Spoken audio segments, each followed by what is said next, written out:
Shalom saudara-saudaraku sekalian, pendengar setia program Firman Menyapa HKBP Petojo. Selamat memasuki masa-masa weekend bersama dengan orang-orang yang kita kasihi. Mari kita isi akhir minggu ini dengan mendengarkan firman Tuhan. Dan sebelum kita mendengarkan firman-Nya, mari kita berdoa.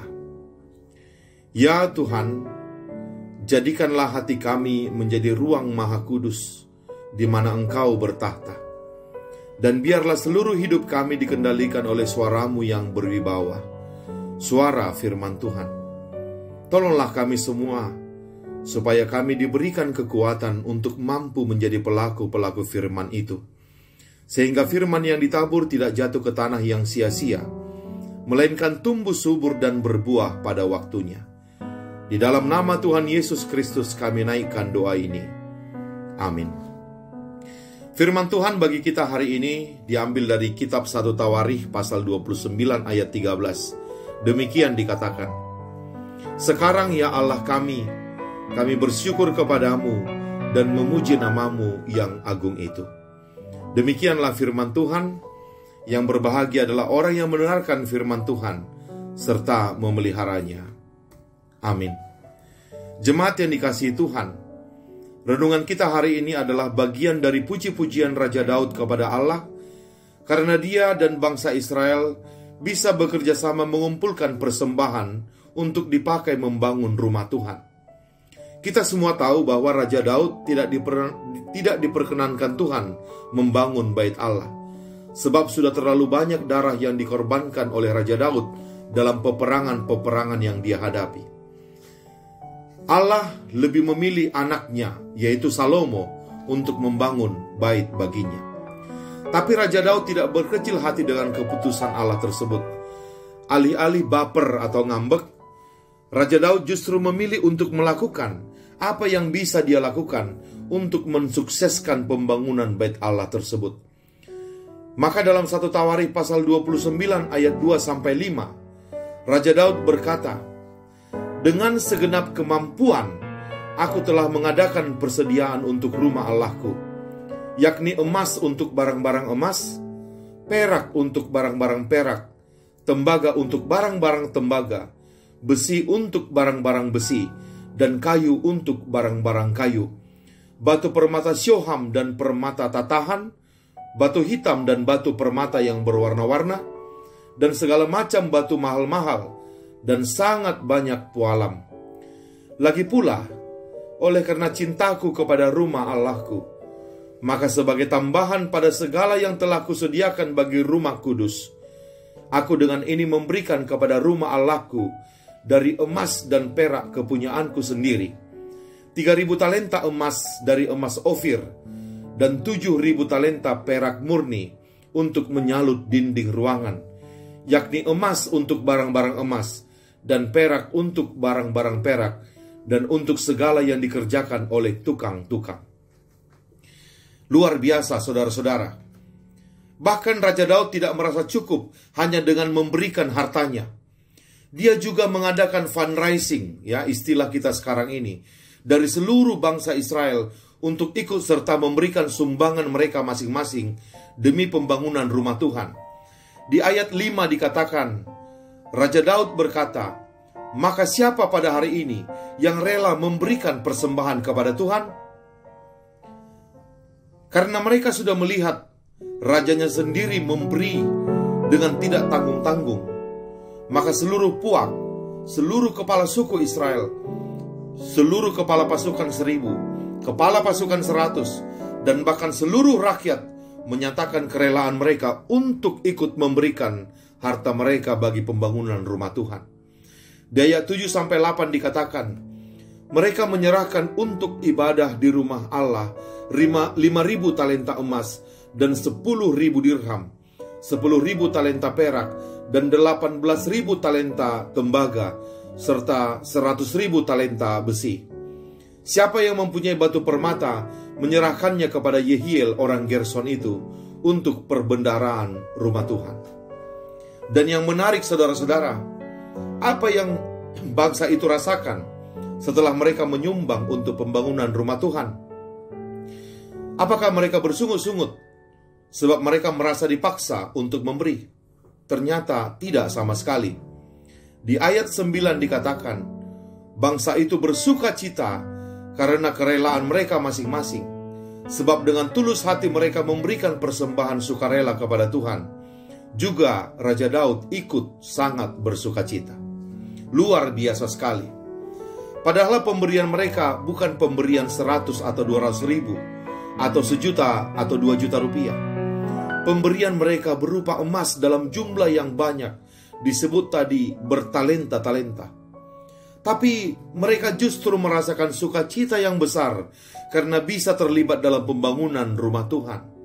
Juga Raja Daud merasakan sukacita besar meskipun dia tidak diperkenankan membangun bait Tuhan tersebut. Maka Raja Daud pun di tengah sukacitanya yang besar itu, dia menaikkan pujian kepada Tuhan berupa nyanyian.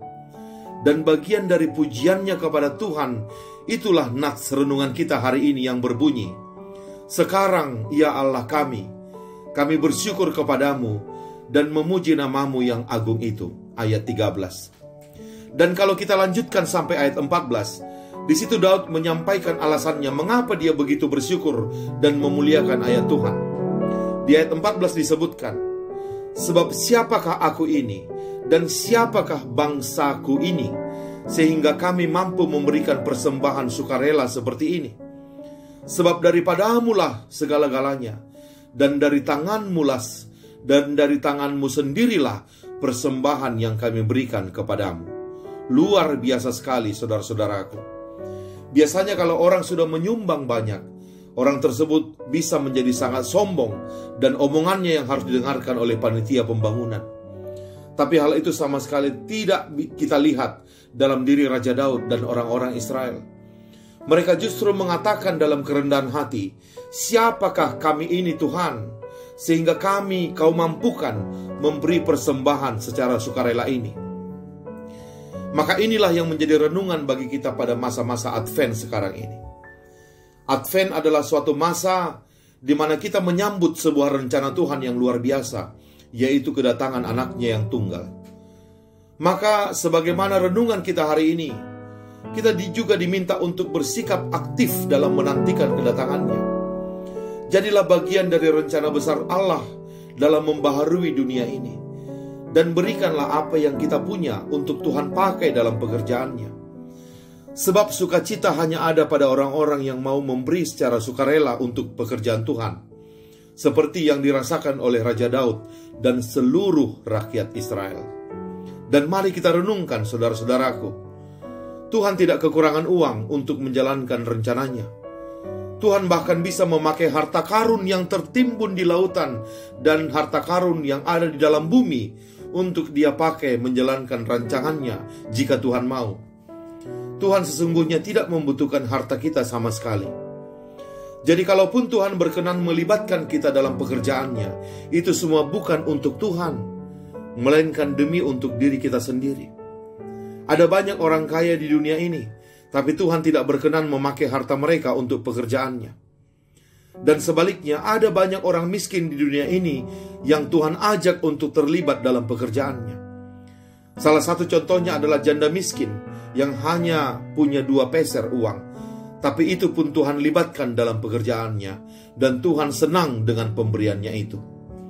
Maka kalau Tuhan izinkan kita punya harta dari rezeki yang Dia berikan kepada kita, maka jangan lupa undang Tuhan supaya Dia berkenan memakai harta kita bagi pekerjaan pelayanannya di dunia ini.